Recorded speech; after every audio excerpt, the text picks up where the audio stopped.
El tema de esta noche es: el pecado no se enseñorea de vosotros. El pecado no se enseñorea de nosotros.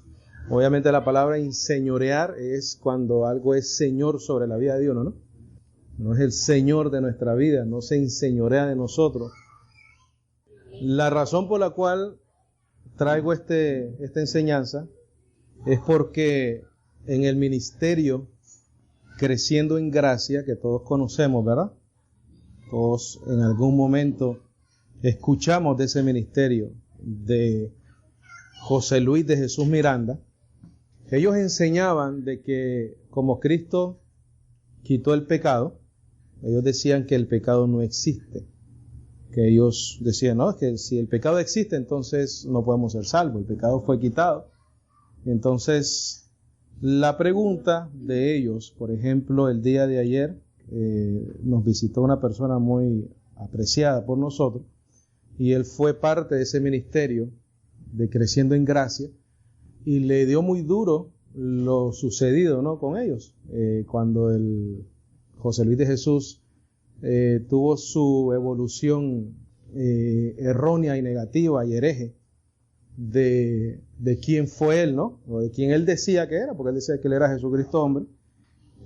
Todos ellos esperaron una fecha para la transformación, salieron a la televisión, dijeron que ese día iban a ser transformados, porque José Luis de Jesús Miranda había dicho que iban a ser transformados, y resultó que ese día pasó y no sucedió absolutamente nada. ¿Ok? Entonces muchas de esas personas que pertenecían a ese ministerio fueron fuertemente afectados. ¿Por qué? Porque creyeron esa mentira. Y la creyeron hasta dar su vida por ese hombre. Y ellos decían que pues él era Jesucristo hombre, ¿no?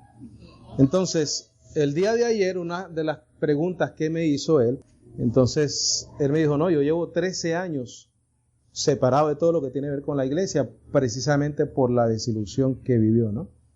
Entonces, me doy cuenta en ese momento que la importancia de nuestro ministerio es también para alcanzar esas personas que son ovejitas, pero que fueron impactados, golpeados, abusados por esos diferentes tipos de doctrinas erróneas, doctrinas mentirosas, ¿verdad?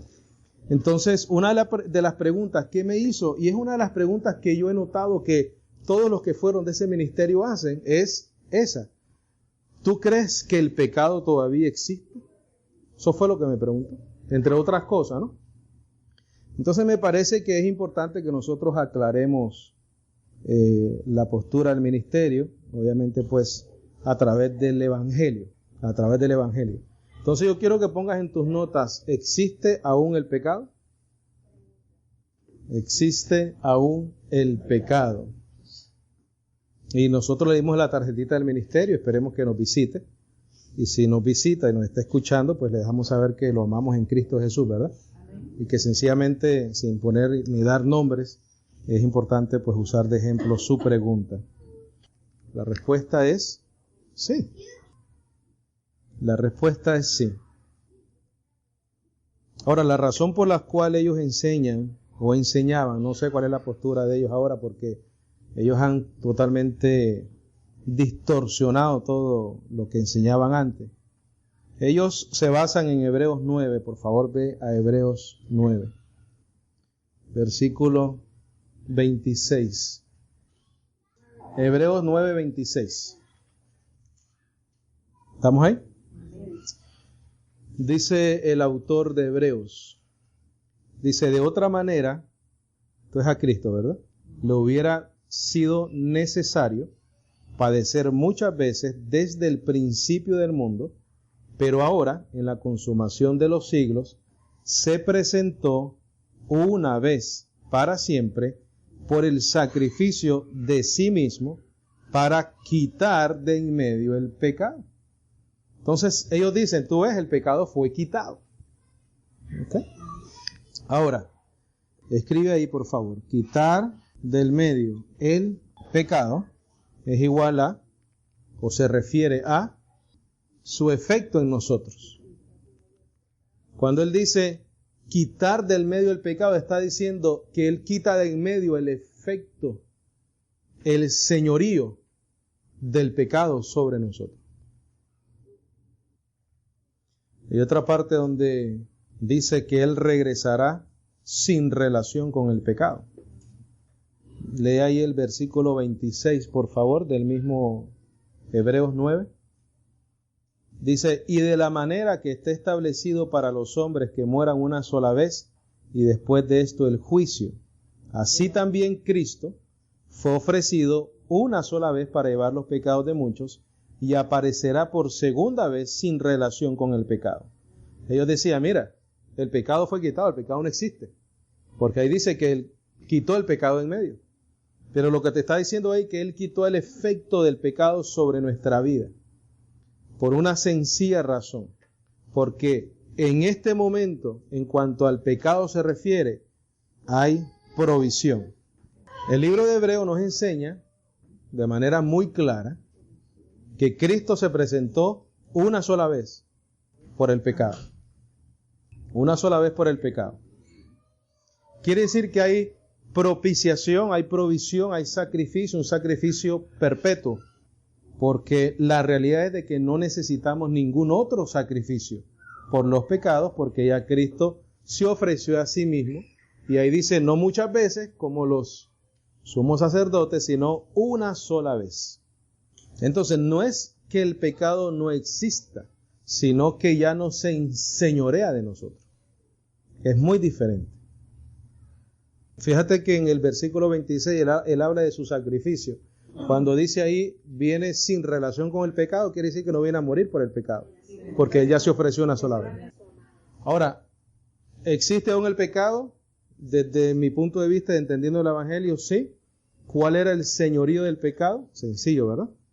La muerte. ¿Cómo se enseñorea el pecado o se enseñoreaba el pecado del ser humano? A través de la muerte. Y esa explicación o evidencia bíblica la encontramos en Romanos, que lo hemos estado leyendo esta semana, 6:12. Vamos a ir a Romanos 6:12, por favor. Vamos a leer Romanos 5:12 primero. Romanos 5:12 primero. ¿Cómo se enseñoreaba el pecado del ser humano? A través de la muerte. ¿Las personas siguen muriendo hoy en día? Entonces, está el pecado morando ¿a dónde? En la carne del ser humano. O sea, que decir que el pecado no existe, entonces estaría diciendo que todo el mundo ya tendría que estar transformado. Al decir que el pecado todavía existe, no estás de ninguna manera negando el sacrificio o desvalidando el sacrificio de Cristo en la cruz del Calvario. Por el contrario, le estás dando el valor, porque a pesar de nosotros tenemos propiciación por los pecados. Ya no nos puede condenar, ya no se enseñorea de nosotros. El poder del pecado era la muerte. El señorío del pecado es porque nos causaba la muerte. Romanos 5:12. Por tanto, como el pecado entró en el mundo por un hombre, y por el pecado la muerte, así la muerte pasó a todos los hombres por cuanto todos pecaron.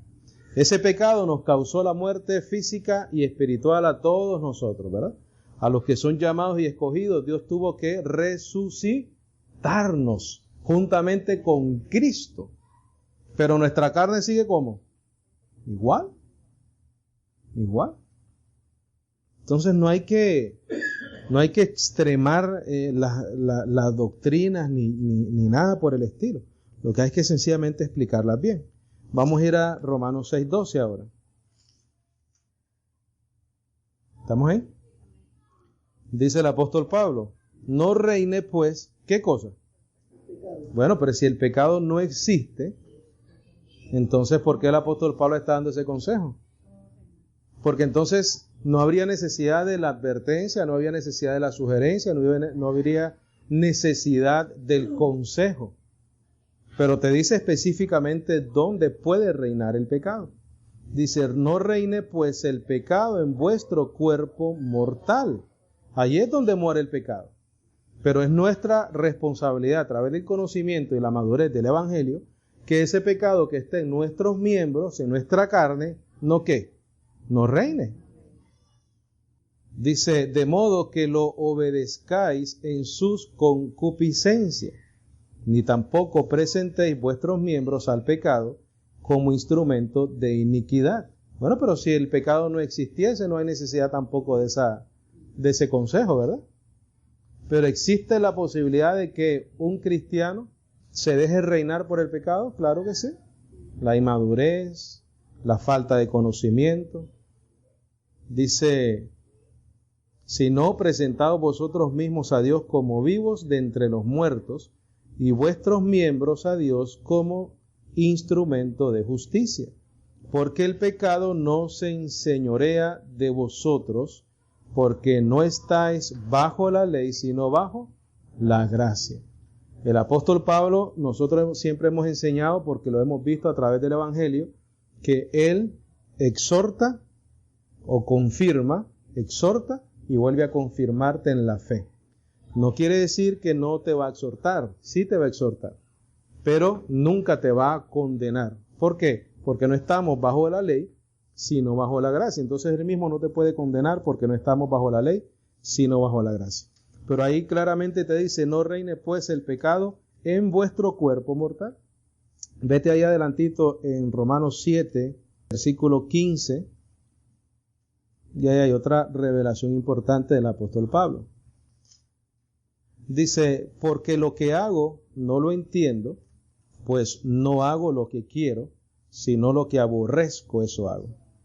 Y si lo que no quiero, eso hago, apruebo que la ley es buena. De manera que yo no soy yo quien hace aquello, sino el pecado que mora ¿dónde? ¿Dónde en él? En su carne, en su cuerpo. Pero ya el pecado no se enseñorea de nosotros, ¿por qué? Porque no estamos bajo la ley, sino bajo la gracia. Quiere decir que ese pecado no nos va a mantener en la muerte física, sino que tenemos una promesa que vamos a ¿qué cosa? A resucitar. Vamos a ir a 1 Corintios 15. Y ahí el apóstol Pablo confirma lo que estamos diciendo acá. 1 Corintios 15, versículo 54. Dice, y cuando esto corruptible se haya vestido de incorrupción, ¿qué es corruptible? La carne. ¿Por qué es corruptible? Porque está contaminada ¿de qué? Del pecado. Si el pecado no existiese, todo el mundo aquí estuviéramos flotando en el aire. Entonces dice, y cuando esto corruptible, la carne es corruptible, se haya vestido de incorrupción, ¿por qué? Porque está contaminada, y esto mortal, algo mortal es porque muere, se haya vestido de inmortalidad, entonces se cumplirá la palabra que está escrita, sórbida es la muerte en victoria. Fíjate lo que dice acá. Y la pregunta que hace el apóstol Pablo. ¿Dónde está, oh muerte, tu aguijón? ¿Dónde, oh sepulcro, tu victoria? ¿Por qué él dice eso? Porque en Romanos dice que el pecado no se enseñorea de vosotros. Porque ese señorío era ¿qué? La muerte. Pero él aquí te está diciendo que hay una promesa que vas a ser transformado. Pero aunque estamos en un cuerpo de muerte, en un cuerpo donde mora el mal, la promesa es de que esto corruptible se vestirá de incorrupción y que esto mortal se vestirá de inmortalidad. ¿Por qué van a suceder esas dos cosas? Porque hay necesidad de que eso suceda. Porque el mal mora en nuestra carne. Claro que el pecado mora en nuestra carne, pero no se enseñorea de nosotros. Dice, ¿dónde está, oh muerte, tu aguijón? ¿Dónde, oh sepulcro, tu victoria? Ya que el aguijón del pecado, de la muerte, es el pecado, y el poder del pecado, ¿qué? La ley. Por eso es que él dijo, no estáis bajo la ley, sino bajo la gracia. La muerte no nos puede afectar. Y la manera que Dios va a resolver ese problema es a través de la transformación. Primera de Timoteo, por favor. Primera de Timoteo 1:15. Dice, palabra fiel y digna de ser recibida por todos. Dice, 2 puntos, ¿verdad? Vamos a ver cuál es esa palabra digna y fiel de ser recibida. Que Cristo Jesús vino al mundo para salvar ¿a quiénes? A los pecadores. De los cuales, ¿qué dice el apóstol Pablo? Yo soy el primero que salvó. Pero entonces, ¿seguimos siendo pecadores justificados, sí o no? Yo diría que sí. Pero estamos justificados. Ya el pecado que mora en nosotros no se puede enseñorear de nosotros. ¿Cómo no se puede enseñorear de nosotros? Porque nunca nos va a causar la muerte. porque tenemos una promesa que vamos a resucitar o ser transformados. Si el pecado no existiera, como enseñan estas personas, entonces la intercesión del Señor no sería necesaria. ¿Para qué va a interceder el Señor por nosotros? Pero si Él quitó el pecado, ¿para qué tiene que interceder entonces? Tiene que interceder por nosotros porque estamos en una condición pecaminosa. Vamos a ir a Romanos 8:34. Romanos 8:34 dice: ¿quién es el que condenará? Cristo es el que murió, más aún el que también resucitó, el que además está a la diestra de Dios, el que también intercede por nosotros. ¿Por qué tiene la necesidad de interceder por nosotros? Nosotros hemos explicado qué es la intercesión de Cristo. No es que Él esté constantemente pues orando, ¿no? Como tenemos nosotros la idea de lo que es una intercesión. Los guerreros de intercesión que conocemos hoy en día. Es sencillamente que ese sacrificio está presente en ese tabernáculo celestial, que Dios sabe que hubo propiciación por los pecados. Entonces, si Él intercede por nosotros, es porque tenemos necesidad de que interceda por nosotros, porque todavía estamos en un cuerpo de pecado. Mira, retrocede un poquitico al versículo 26. Y ahí te lo deja más claro todavía. Dice: y de igual manera, el Espíritu nos ayuda en nuestras, ¿qué cosa? ¿Por qué somos débiles? Porque estamos en un cuerpo de pecado. La única diferencia es que ese pecado ya no se enseñorea de nosotros, porque no estamos bajo la ley, sino bajo la gracia. Dice: de igual manera el Espíritu nos ayuda en nuestra debilidad. Pues, ¿qué hemos de pedir como conviene? No lo sabemos. Pero el Espíritu mismo intercede por nosotros con gemidos indecibles. Vete un poquitico más atrás, por favor, al versículo 23. Y dice: y no solo ella, la naturaleza, ¿verdad?, la creación, sino que también nosotros mismos, que tenemos las primicias del Espíritu, nosotros también gemimos dentro de nosotros mismos, esperando la adopción, la redención de nuestros cuerpos. ¿Por qué hay necesidad de que nuestros cuerpos sean redimidos? Porque en ellos mora el pecado. Leí 8:34, leí 8:26 y leí 8:23. Dice que la creación, al principio dice: porque también la creación misma será libertada de la esclavitud de corrupción. Está hablando de la corrupción de nuestros cuerpos. Entonces ahí dice que la creación misma gime por esa esclavitud de estar corrompida, estar dañada. Cuando dice nosotros. ¿Cómo nosotros gemimos dentro de nosotros mismos? Cuando nos damos cuenta de la debilidad de nuestra carne. Y entonces queremos también ser liberados de esta esclavitud de corrupción de nuestros cuerpos. O sea, una persona que ha conocido la gracia, que ama al Señor, que entiende lo que Él hizo por nosotros, no se va a complacer en el pecado. Va a vivir hastiado de su condición pecaminosa. Y vamos a gemir igual que la naturaleza o que la creación, de ser liberados algún día de esta imperfección de la carne. Y no te estoy hablando solamente de debilidades, también lo que conocemos como pecados, ¿no? Fornicación, adulterio, mentira, griterías, etcétera, sino la misma condición de corrupción, el enfermarte, la vejez, el deterioro físico, los dolores físicos. O sea, todo eso es parte de gemir dentro de nosotros mismos, esperando esa redención de nuestros cuerpos. ¿Qué es lo que queremos? Queremos que se finalice esa obra perfecta que Cristo hizo por nosotros. Y el apóstol Pablo te lo dice aquí en Romanos 8:28. Ve a Romanos 8:28. Porque así entonces nosotros entendemos el contexto de lo que estamos leyendo. ¿Estamos ahí? Dice: y sabemos que a los que aman a Dios, todas las cosas les ayudan a bien. Esto es, a los que conforme a su propósito son llamados. ¿Qué es todas las cosas? ¿Cuál es el contexto de lo que el apóstol Pablo está hablando ahí? Todas las cosas es que estamos en un cuerpo corruptible. ¿Por qué? Porque él está hablándote de la transformación y la redención de tus cuerpos, ¿correcto? Entonces él dice, mira, sabemos que todas las cosas ayudan a bien.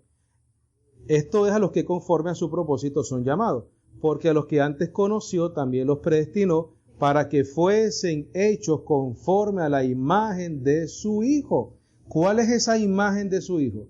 La transformación de tu cuerpo. Él anteriormente en el versículo 23 te está hablando de la redención de tu cuerpo. Después te dice, pero mira, ese propósito se va a cumplir y vamos a llegar a la imagen de su Hijo, para que Él sea el primogénito entre muchos hermanos. ¿Por qué Él va a ser el primogénito? Porque es el primero que resucitó en un cuerpo glorificado. Ese es el contexto de lo que nosotros estamos leyendo acá. Está hablando de la redención de nuestros cuerpos. Por eso es que comienza a decirte ahí, ¿quién condenará a los que antes llamó, también justificó, a los que justificó, también glorificó? Nos está dando la seguridad, la garantía de que a pesar de que nosotros, igual que la creación, gemimos porque necesitamos la redención de nuestros cuerpos, todo nos obra para bien. Él nos justifica, Él nos glorifica y Él nos llama. Y después en el versículo 37 dice, ante todas estas cosas somos más que vencedores por medio de aquel que nos amó, por lo cual estoy seguro que ni la muerte, ni la vida, ni ángeles, ni principados, ni potestad, ni lo presente, ni lo porvenir, ni lo alto, ni lo profundo, ni ninguna otra cosa creada nos podrá separar del amor de Dios que es en Cristo Jesús. Él está dándonos la garantía de que el pecado no se enseñorea de nosotros. Pero si el pecado no existiera, nada de lo que escribió aquí hubiese necesidad de que lo hubiese escrito, ¿no? Vamos a terminar con 2 Timoteo 2:13, por favor. Dice, si fuéramos infieles, Él permanece fiel. Él no puede negarse a sí mismo. ¿Por qué? Porque eso fue lo que Él prometió. Él hizo una promesa. Acuérdate que en Hebreos hemos estudiado que Él dice que cuando Él no encontró a nadie por quien jurar, Él juró por sí mismo. Y entonces esa promesa para nosotros se va a cumplir porque Él no puede negarse a sí mismo. Ahora, el punto a hacer acá es que nosotros podemos ser, ¿qué cosa? Infieles. ¿Por qué? Porque estamos en un cuerpo de muerte. Entonces, si el pecado no existiese, entonces eso no sucedería. Pero la realidad es, número uno, que sí el pecado está en nuestra carne. Y eso nos debe mantener alertas, ¿verdad? Para no permitir que eso reine en nosotros.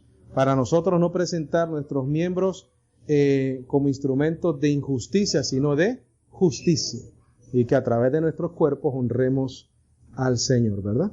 En Romanos 12 Él dice, os ruego por las misericordias de Dios que presentéis vuestros cuerpos en sacrificio vivo, santo, agradable al Señor. Amén.